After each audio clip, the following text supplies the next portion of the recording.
Sometimes you're going to feel good. Sometimes you're going to feel bad. Sometimes it's going to be a great day. Sometimes you're going to be stressed. But what you're really praying for and what you're really hoping for is that in its totality, you can live a godly, peaceful life and have prosperity and be a blessing to other people and to live your life's purpose for what God called you to be. And I see this happen in so many ways in our life today where we're such extremists that it's like, if you being real, it's like some people driving themselves crazy because they're an extremist or they're just making it up as they go versus leaning on God's word and having some type of wise direction and counsel about the decisions you're making in your life and how you're viewing the good and the bad things that happen in your life.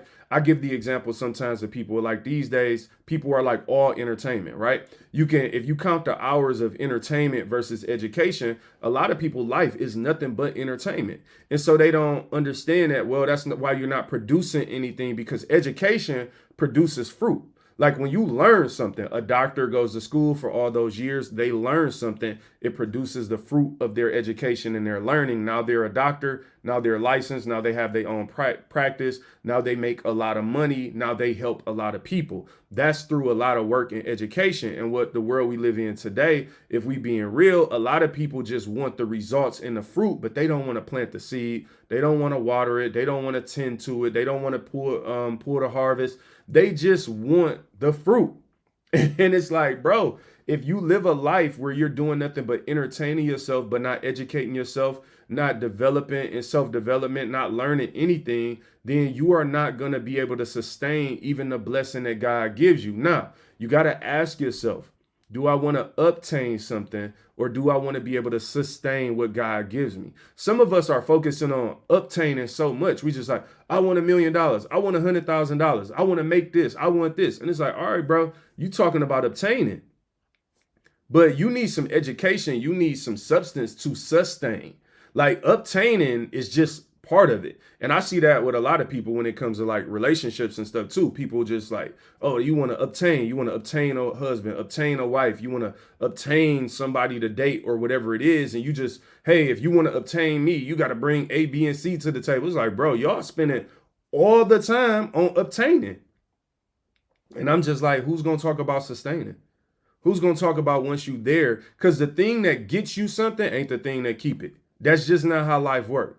The thing that gets you the blessing ain't the thing that sustains the blessing. The things that get you the husband or the wife ain't the thing that keep the husband or the wife. You feel what I'm saying? The things that get you the job don't keep you the job. And a lot of us are focusing so much on obtaining that once we get it, we don't even try no more. Because we thought obtaining was the goal. Like, all right, I got it. Now I'm good now. Like, I don't even have to like put in no effort. When at the end of the day, once you obtain something, that's really just the beginning of the journey. Like climbing the top of the mountain ain't really just the goal. What you gonna do while you up there? Like, if I'm being real, that's why I don't really like hiking. Like, I'm not really a hiker, bro. Like, I talked to some people at work and they was telling me about hiking in some of these beautiful places like is it Lake Tahoe or some? I might be mixing up the place, but one of these places that you hear, it's like, yeah, I hike in this place, and it took like 15 hours to get up, and then like 14 hours to get down. So I'm like, wait a minute, bro. Like, hold on. Say what? Say, huh? So you went up there just to come down? Like, I don't understand that. I'm gonna be real with you, bro. Like, I'm not hiking up no mountain just to go up there. Like, you better tell me what, like, if I hike 15 hours up a mountain, I need to spend at least 15 hours up there. Like, it need to be something up there for me to do, a reason that I got there. Like, what you gonna do once you get where God called you to get? That's the question we got to ask ourselves a lot of times. You got to ask yourself, why am I even here? And this is the beauty of being a conductor in your own orchestra and turning your back on the audience. Now you're not making every little decision based on people watching you. Because let's be real, dog. Everybody acts a little different when the camera come on. Like, I'm probably acting a little different right now that this camera on than if it wasn't on when I turn it off and leave out of here. Like, it's like I'm probably is something different because the reality is I know in my mind there's a camera on me. You feel what I'm saying? Like, everybody act a little different when you know people are watching. When I used to be in college and I used to be hooping, I'm telling you, like, I can go in the gym and like my legs would be tired as all get out. Like, I'm barely laying the ball up. Let 25 people walk in the gym. All of a sudden, I'm doing all kind of, not, well, 180. I wasn't really a 360er. 180, windmill. Windmill was my dunk, right? That was my favorite dunk to do. All of a sudden, when 25 people walk in the gym, I can't even explain it to you, bro. Now, because I know people are watching, I'm more concerned with trying to please these people than like it's giving me motivation that I can't even get from myself. And some of us live our life like that. Now, you might say, like, well, it's a part of that. That's kind of cool. That's good, right? If people motivate you to an extent, not if they validate you, not if you can't dunk when they not there. Because guess what? People ain't going to always be cheering for you. They not going to always be there. And if you live in your whole life based on other people, then you're missing the fact that your life is truly orchestrated by God.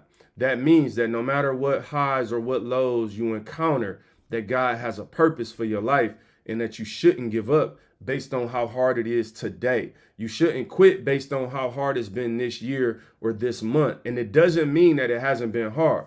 I'm not here to minimize whatever you've gone through in your life. I'm just here to tell you that there is something beyond this point. There is something that God called you to, something that he created you to do, that even if you had a hard year, even if you had a hard minute, month, hour, or day, that God still has value and purpose in your life. And a lot of times the moment that we are feeling like we want to quit and we want to give up, that is when the pot is really brewing and the purpose is really stirring up, and you probably closer to being blessed than you ever imagined. And you have to find a way to keep going. And I'm telling you, that way is to change your perception of looking at every negative thing, change the perception of being faced towards the audience, turn your back on the audience just like a conductor, and you conduct the orchestra of your life, all the highs. And you ever see the conductor just be going crazy out there because there's a lot of stuff going on. It is a lot going on out here in life. And the problem with some of us is we focus on one thing too much.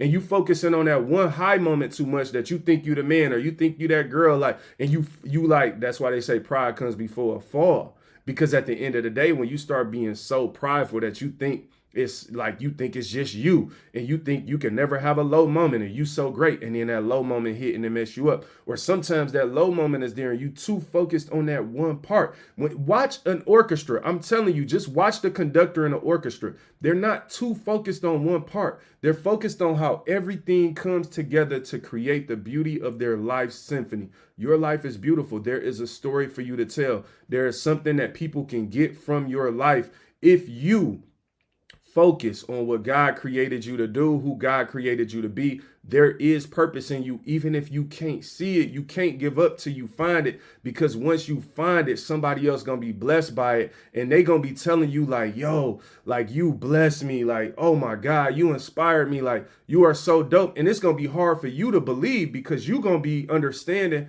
all the highs and lows that it took to be you. And sometimes you can't even see the beauty of what other people see in your life. But if you keep going, God will allow you to see it. If you keep going, I'm telling you. And don't be so focused on the pat on the back. Don't be so focused on, like, do somebody see my every move? Some of us are too focused on somebody seeing your every move. Sometimes you got to work in the dark, fam. Like, sometimes you got to work in the dark, build it in the dark. And I'm telling you, at the end of the day, sooner or later, when it's all built up and it's there and it's done, people will see it. Like, they will see it. But you can't, like, what we do is like, we building something. We put one brick on there, like, y'all see that? Let me put that little brick on Facebook. 2 bricks of, like, did you see what I just did? Huh? You saw that? And it's like, cool, don't get me wrong. There may be some value in showing people the journey. I get that. But you got to be careful not to be too focused on what people are thinking about every little move or step that you taking, that you don't allow yourself to go through the fullness of the process. And I'm telling you, some of the blessings that God want to give you take 5 years. Some take 10 years. Some take 20 years. The question is, do you have what it takes to sustain for a 20-year blessing? All right, you don't want to believe me. David, He was anointed at 15 to be king. Samuel came and found him in the field, tending to the sheep. And then he, bam, you gonna be the king. Anointed him everything. Do the whole ceremony, drop it on you. Like, that's how some of us, we are, oh, snap, I'm anointed. It's to happen. I'm blessed. You 15 years old and you find yourself at 30 years old and you're just now getting close to being about to be the king. Like, bro, that took 15 years. It was a lot of highs and lows when you look at David's life in between. So yeah, he could have got overexcited about that one moment of being anointed and thought that was just it. I'm the greatest ever. And then it's like, oh, you got some low moments in between. Can you sustain what it takes to be king? Like, I know you anointed, but can you sustain what it takes to become the king? Because the anointing is just the beginning of your story. That's why some people walk around, oh, I'm anointed. I'm anointed. It's like, all right, bro. Like, woo, you better watch out for the next 15 years. All right, you don't believe that one. So then I go to Joseph, who had a dream when he was 17 years old. Bam, Joseph got a dream when he's 17 years old. This dream really on the surface sounds like he's being exalted and his brothers are bowing down to him. They don't understand it. They not feeling it. They like, bro, what? Like, so they conspire to kill my man. And then they decide, all right, instead of killing him, we going to sell him off into slavery. 15, 20 years later, same thing, mid-30s, he finds himself when the dream is coming to pass. Do you have what it takes to sustain, to see the promise and the blessing that God has called you to in your life? And I know that that's tough.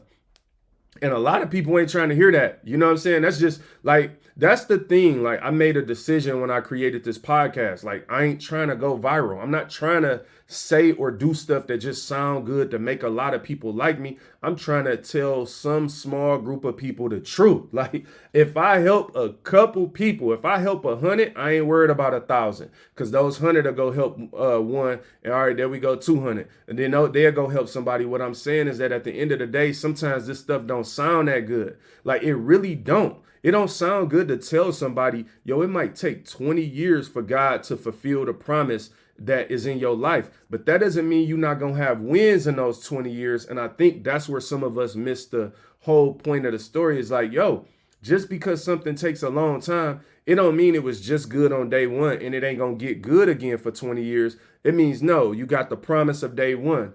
20 years later, just using 20 years as an example. Not saying it could be longer, it could be less. But at the end of the day, in between time, it's a lot of ups and downs that create the beauty of your life.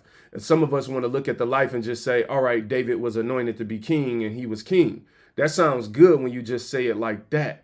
But no, when you say it in the instance of like, yo, David was anointed, he was really overlooked by his brother when he was found to be anointed. And then he was an anointed musician as well. And when Saul had the evil spirits attacking him, he had David come and play the spirits and play in the harp, and the spirits left. And then David also faced Goliath. Like, that might sound like a cute story, but then he stood in front of his giant.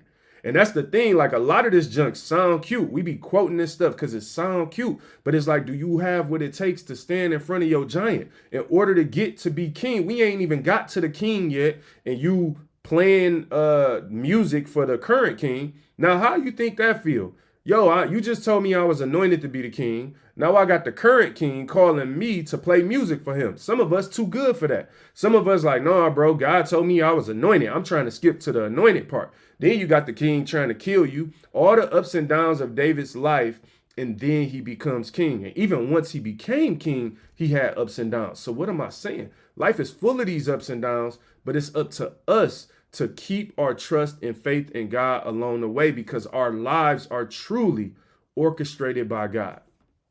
All right, let's look at some of the comments. Crystal, I'm finally watching and listening to you. What up, though? Yeah, you be in the comments joking with me and stuff like that on Facebook, but you finally listening to the podcast. Thank you so much, Crystal. Hope you enjoying the content, and please do subscribe, rock with us, all that good stuff. I think you might have subscribed on YouTube, maybe. Michael Anderson Jr., what up, bro? How you feeling, man? Appreciate you tuning in as well. Always good to see you and hear from you, my brother. Listen, y'all, our lives are orchestrated by God. Hopefully there's something that I said in this podcast today that is a blessing to your life, and hopefully you will subscribe, especially on YouTube at Inspire God's People. I believe we are up to 977 subscribers. on the pathway to 1,000 YouTube subscribers. That's been a journey, you know what I'm saying, trying to grow this thing, man. Over the course, you know what I'm saying, of being busy, being in the corporate world. Look, this is a lot. I want to be real with you. Like, we talk about being blessed, like creating this podcast. I truly believe in this podcast. Like, the whole intention of this podcast and inspiring God's people is really about taking some of the life lessons. I can talk. Hold on. I can't talk, people. This podcast is about taking some of the life lessons I've had, some of the joys, some of the ups, some of the downs, and then just some of just the lessons, right? And sharing them with people, because I asked myself, like, once I started growing